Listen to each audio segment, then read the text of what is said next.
The path to social and professional ascent is the most dangerous chess game of adult life. You are ambitious, focused, and your mind seeks mastery, yet an invisible force is sabotaging your progress through a hidden agenda. Is your energy draining? Do you feel that your effort is constantly minimized, your successes ignored, and your vital energy consumed by one specific figure? That figure is, more often than not, the person holding the power over your career, your boss. The problem isn't your performance. The problem is that you are playing against an adversary who doesn't follow the rules of merit, but the rules of an occult code. This code is the psychology of the covert narcissist. Society teaches you to face obvious enemies, the loud, envious person, the openly cheating competitor. But the covert narcissist doesn't yell. They operate in silence, ambiguity, and shadow. They are the thief of emotional energy, and their primary food source is your potential. This is not just cheap psychology. This is a tactical revelation, a pattern that destroys careers and minds. This is the code that 99% of people ignore until it's too late, accepting defeat as fatigue when, in fact, it is strategic exhaustion. Today, we are going to disarm this threat. I will reveal the invisible code, the 4 exact signals that the covert narcissist in your boss is sucking the life out of your career, draining your mind, and turning your effort into fuel for their ego. By the end of this analysis, your perspective on your job will be irrevocably altered. You will shift from passive survivor mode to master mode, the only state of mind that allows you to not only defend yourself, but to finally dominate the board. What you are about to discover is not theory. It is the tactical map for your protection and eventual dominance. Attention is your sharpest weapon. Keep it focused. The first thing to understand is that the narcissist doesn't just seek success. They seek your disintegration. Their mind is a system of distorted mirrors, where the only way to feel grand is through the minimization and exploitation of others' talent. Your boss, the covert narcissist, doesn't need you to fail, but they demand your continuous weakness to feed themselves. The narcissist operates from a state of internal scarcity. They need to steal the fullness of others to fill the void of their own identity. Let's look at the 4 signals you are ignoring that indicate you are trapped in their game. Signal 1. The compliment that becomes a weapon, the constant undermining. A compliment is never pure. It is a bait followed by a subtle blow. It is the offer of a gold coin, followed by the demand for a diamond. The narcissistic boss might say, "Your report was flawless. You just need 10 more years of experience to get to my level." Or the cold tactic, "You outdid yourself. Too bad you didn't deliver the complete project by the deadline I'd mentioned," a deadline that was never actually set. The technique is intermittent reinforcement. They don't destroy you entirely.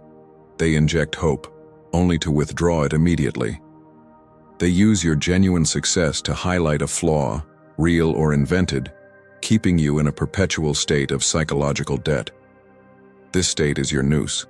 You become addicted to seeking validation that never materializes, and this relentless pursuit keeps them in power. You work harder, sacrifice your time and mental health to compensate for the flaw that only exists in their head, and they reap the benefits of your overwork. Your mind is trained to believe that excellence is the norm, but recognition is an unattainable exception. They use undermining as a scalpel, cutting your self-esteem with surgical precision under the guise of constructive advice. Their goal is to ensure that the peak of your satisfaction is always tied to the need for more approval from them. Signal 2. The quiet copy, idea theft. You present a brilliant idea, and it is met with coldness, silence, or vague, almost dismissive feedback. They let the idea hang in the air. Days or weeks later, in a crucial meeting, the covert narcissist presents the same idea, perhaps with a small cosmetic adjustment, as if it were a stroke of genius born of their own mind. They don't credit you. Worse, they put you on the front lines to execute the plan they stole, forcing you to build the temple for their glory. This transcends envy. It is a surgical strategy of identity drainage. By stealing your creation, they appropriate not only the final merit, but your entire creative process. They send a devastating non-verbal message. The value of your mind only exists when funneled through me. The immediate psychological effect is self-silencing. Your subconscious learns not to take risks, to hold back creativity, ensuring you are never a real threat to their status. They kill the source, not just drink the water. Idea theft is the most refined form of abuse as it attacks your capacity to generate future value, not just present value. Signal 3, the goalpost gaslight, constant target shifting. You hit the goal, you reach the number, you conquer the challenge. It's time to receive the promised rest, reward, or promotion. But instead of celebrating, the covert narcissist pulls the denial trigger. They immediately change the metric, the success criterion, or the goal itself. That's great, but the next big challenge is X. You should have focused on Y from the start. They rewrite history. The objective is not the company's evolution, but your psychological destruction of focus.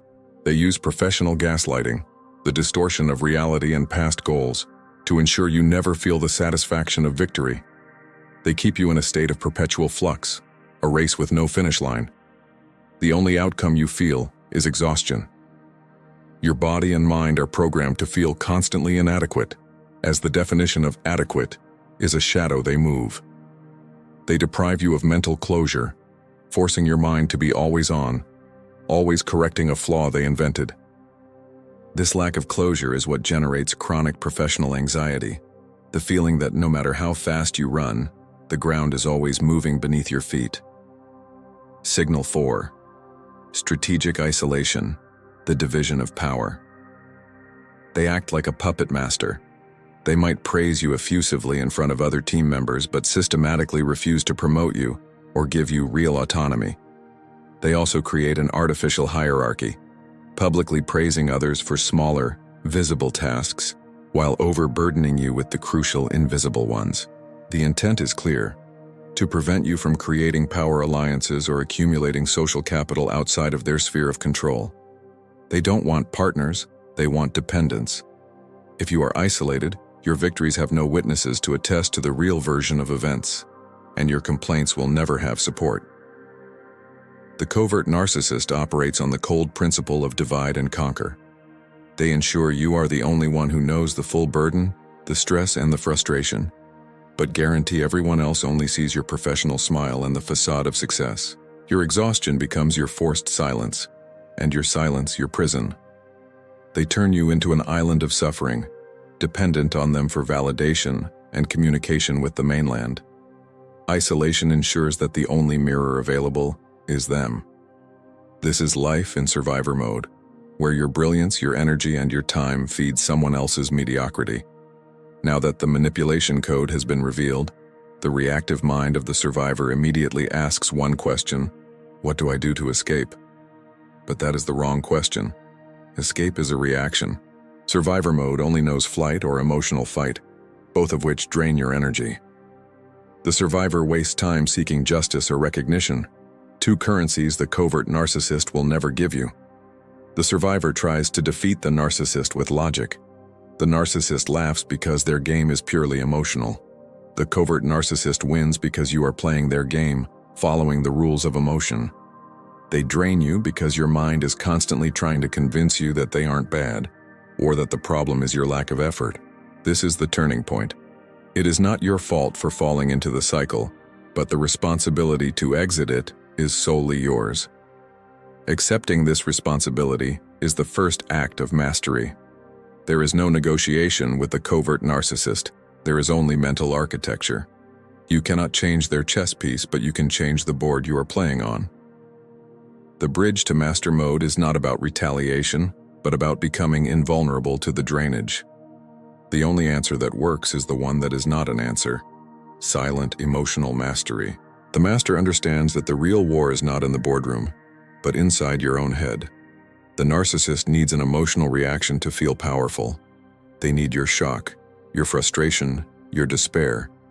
If you do not provide this reaction, if you become a cold wall of indifference, they become hungry, and their game loses meaning. They seek fire. You must deliver ice. From now on, the focus shifts. We stop being the victim who reacts to pain. We become the architect who designs their own reality. The master operates with the calm of someone who has already seen the game, knows the adversary's weaknesses, and has no need to prove anything to anyone. Your energy will no longer be spent proving your worth, but on building your own empire, away from their shadows. The covert narcissist fears silence. They fear indifference. They fear you will stop providing the fuel, your emotion and your search for approval. Their fear becomes your leverage. The transition to mastery is based on 3 pillars of tactical stoicism, the architect's vision. Absolutely distinguish what you can control, your reaction, your effort, your strategy, from what you cannot, their behavior, their ego, external recognition. The master spends 100% of their energy only in the circle of control. Epictetus's wall, the technique of creating an immediate psychological barrier between the event, the unfair criticism, the offense, the theft, and your response, anger, sadness, despair. The event happens, but it does not enter your mind without your permission. The silent value. Stop seeking praise and measure your success only by your own internal metric of excellence. You become the sole source of validation, making you immune to their approval or disapproval. If you can internalize these 3 pillars, the covert narcissist will be playing alone. And when they play alone, they lose the will to play. The board stops being interesting. Their energy turns to another source. The transition to master mode requires an action and disarmament protocol. It is not a confrontation. It is a subtle re-engineering of your behavior to force the covert narcissist to self-nullify in relation to you. Here are the 4 protocols that make up the map of silent influence for your dominance in the workplace. Protocol 1. The minimum effective response, MER. When the covert narcissist attempts the compliment that becomes a weapon tactic, signal 1, seeking an emotional reaction or an explanation from you, you must apply the MER. Tactic, use only 2 to 3 words. No emotion, no justification, no anger. Your voice is flat, your eyes, empty. Example, boss. The report is great, but it took too long. Mirror. Thanks, noted. Or, boss. What happened to your energy on this project? Mirror. It's under control. Action. They expect 10 lines of defense or excuse. You deliver 2 words of finalization. The MER cuts their energy flow at the moment they need it most. The narcissist feeds on your narrative, not your work. By denying the narrative, you deny them the very reason for their existence. The silence of your indifference is the greatest offense they can receive. Protocol 2. Relentless documentation, the black book. Against idea theft, signal 2. Your weapon is the record, not verbal confrontation. You don't need to prove anything to them, but you need to prove it to yourself and the system. Tactic. Create a black book of documentation. Every meeting, every idea, every promise, every deadline must be logged via email or in a digital record with a date. It's not a diary of complaints. It's the logbook of your excellence. Action. If they steal an idea, you don't accuse them. You subtly publish it before the meeting. Send an email to the team with them copied, detailing the progress of my idea X, mentioned in our conversation on day Y. The master uses the log as a weapon. Relentless documentation prevents them from claiming your successes without a fight. The fear of formal exposure, the chance of being unmasked by a cold, dated record, is the only fear they respect. You create an undeniable paper trail. Protocol 3. The self-measurement circle, the internal metric. Against constant target shifting, signal 3, you turn off their metric and activate yours. Your compass points to your own north. Tactic. Define and monitor your own personal and objective KPIs, key performance indicators. Your success is not their approval, but your progress toward your own goals of mastery and strategic exit. Action. If they change the target, your mental response should be, interesting, but my focus is on the excellence of my process. They cannot sabotage what they cannot measure. Your mind becomes the referee of your own victory, removing their authority over your satisfaction and your focus. You create a mental shield. The narcissist can only manipulate targets they define. When you define your own target of excellence, they become irrelevant. This is pure application of tactical stoicism, the control of your internal perception.